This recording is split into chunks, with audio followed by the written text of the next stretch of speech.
Great. Today I am doing one of my more serious videos. Really, these are all topics that are dear to me that I feel are important that society as a whole needs to start talking about. But we hide in the dark, or we just turn a blind eye to it, or act as if things like this is normal. So today's video is the youth and society's abuse of porn. Now, just a disclaimer, sex and things such as porn is very natural. Like, I feel like used in the correct way, porn is definitely fine. Depending on the content and the person using it, obviously, like, that's completely fine and dandy. And the internet has made it a lot of things more acceptable as far as embracing your sexuality and your sexual kinks. All of this I feel is very healthy. But the problem comes in when you have a lot of sexually deviant or sick people who get a hold of this content, and they start. These are the people who get a hold of the content, and then they start spreading the sickness and the hurt and the pain to the youth.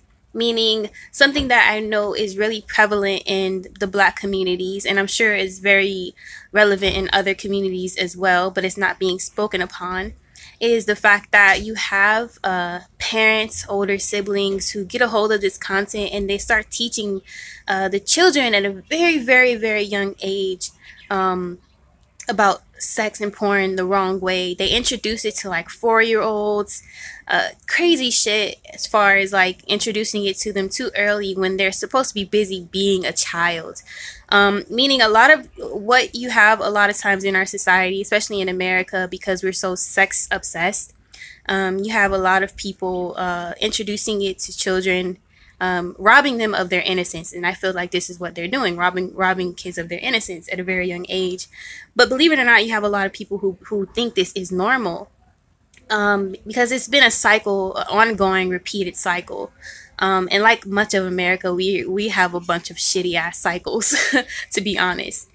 But I just wanted to touch on this today because I actually wrote a bunch of key points. I don't know, I just wanted to enlighten people to talk about this topic and see what you guys think or feel, or just to spread light on a subject that I feel needs to be talked about. So, but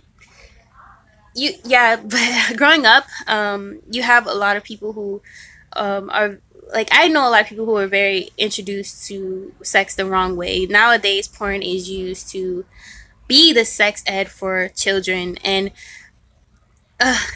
porn is to an extreme where it makes everything seem okay. Meaning, in porn we glorify rape, we glorify hurting women, and we even glorify pedophilia.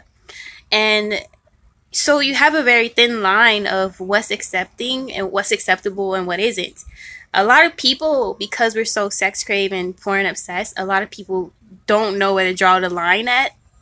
And this hits boys at a really young age the most, because you have fathers who are so obsessed to be like, they don't want their son to be a pussy, or whatever the case may be. This very hyper masculine world that we live in is really getting to our boys the worst, and that is what's creating, I feel, the monsters, the sexual deviant people. And of course, you're spreading this to the children and the women as well. But again, a lot of people, I feel, abuse porn, and it's not the right porn per se. It's the ones that are, again, violent. And then when you get a bunch of people who are obsessed and sexually deviant, they don't know where to draw the line between reality and fantasy. So I do feel like porn plays a huge part in why our society is so fucked up sexually. But again, it's kind of like everything has a bad side. There's good and bad to everything.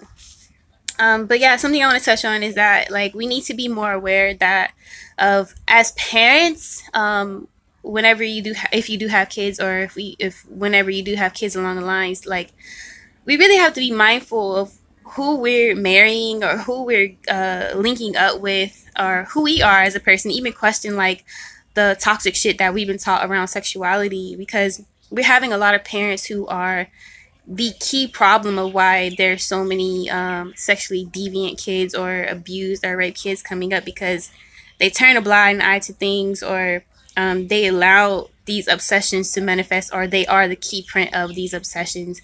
Now, I don't really know how we can like figure out how to because it really is a sickness. I don't know how we can figure out how to target these parents and find them and bring them in to get treatment. But this is why all of this needs to be discussed in our society and put in books, and uh, actually like someone needs to tend to like actually what is the word, actually admit that these scenarios exist, because a lot of times we still want to act like incest is obsolete and things like this, which creates a very unhealthy society.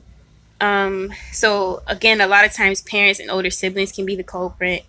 Um, Ultimately, we need to protect our children. Like, we need to, I feel like ultimately we need to have more of a close eye on our children, how they behave, if they're in a safe setting, because they really are our future. And we have a bunch of people being robbed of their innocence at a very young age, and this is corrupting a lot of people and turning them to dysfunctional adults, or adults that have a very hard time functioning in life properly, or even living, feeling, fulfilling their destiny, or living the life that they've ever dreamed. It may take them longer to live the life that they want because they have so much healing to do, or some of them never live at all because now they have this huge trauma wound that they can't even face.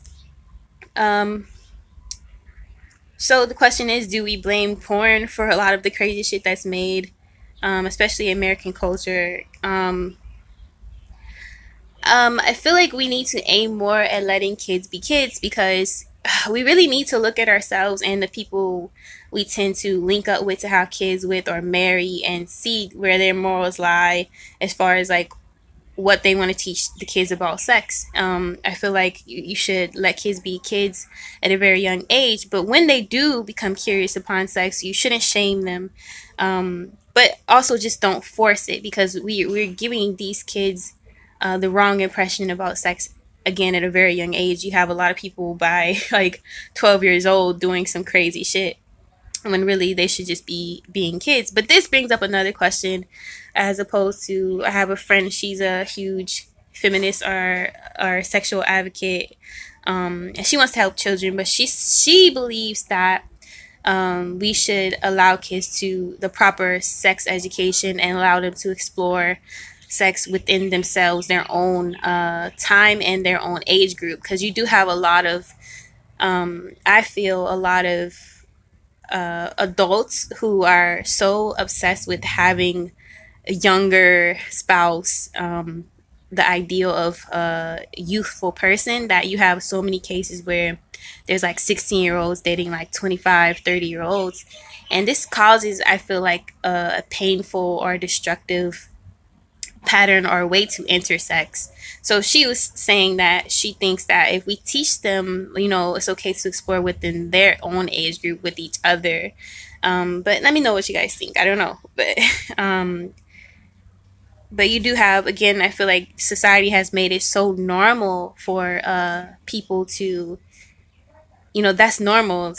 Like, and I met someone who said there that he had a lot of friends who go to other countries and visit other countries to have, sex with young, like really like young boys and girls. So it's like, it's really this sickness that for generations and cycles that we have not tended to or talked about, and we actually allow to happen. Um, a lot of this can be solved by teaching proper sex ed instead of leaving it up to porn. Again, because whatever you find on porn is literally, some kids don't know how to differentiate reality and fantasy. Even adults don't know how to do that shit. Uh, let's see what else. But ultimately, it comes down that I feel like we just have a lot of sick adults in disguise as functioning adults, believe it or not. And because sex is considered so taboo till this day, we have a lot of sexual in the closet sexual deviants, even people who are scared to admit their kinks, admit that they're gay. different things because we still, as a collective, we don't know how to approach sex, and to understand that there's many pockets of sex. We do have sexual deviants. We do have people who are gay. We do have people who are lesbian, bisexual. We do have people who are attracted to children, whether we want to admit it or not. We do have all these people to tend to, um, and we don't. We're so taboo about sex that since we're so ignorant to it and we don't want to face it, then that means everything's in the closet. Everything is not spoken about, and that can be very destructive or dangerous to our society. And that's how I feel we have all these destructive ass cycles going on. Um, AKA a bunch of sick adults who continue these cycles. Um, and again, a lot of it is in the closet because sex is so taboo. Everyone's uh, has to keep things to themselves or is so in the dark. And a lot of times, a lot of rape and incest cases are really close to home, um, and no one would ever know because it's just crazy. But I do believe we're in a lot of sick cycles that we have to heal, and we can't heal until we admit that something's wrong. A lot of times, we as adults and as a collective, we are in denial of what's happening or what's going on because it's better to act as if nothing's going on, and because it takes a lot of pain to look at and to finally heal and have a conversation. But you need more people who are courageous enough to talk about it like I am, or just to face their fears, and even to face their own inner wounds. Because I feel like it starts with us admitting that there's something wrong, and that we need to heal, and ultimately we can start healing the collective once we look within and we understand who we are, as sexual beings, as beings in general. Then we can start healing, and having open conversations and start healing together. Um, and it may be because our society as a whole and our collective as human beings, we're still ignorant of how to handle certain situations. We still trying to determine what is right and wrong. Um, if because there's a very thin line. For example, a rapist, do they need mental help or should they just be put right into jail? So I can understand how some things are very tricky to deal with, but still it needs to be something done about it, and maybe I can be the person to spark someone who maybe start a research or something, or maybe eventually I'll start a research, who knows, but I'm here to spark that conversation. Hopefully this was insightful or spark someone's conversation to start, or maybe I could just hear your input. But yeah, this is something I thought should be talked about. Let me know what you think. Be dope, be you unapologetically. Peace.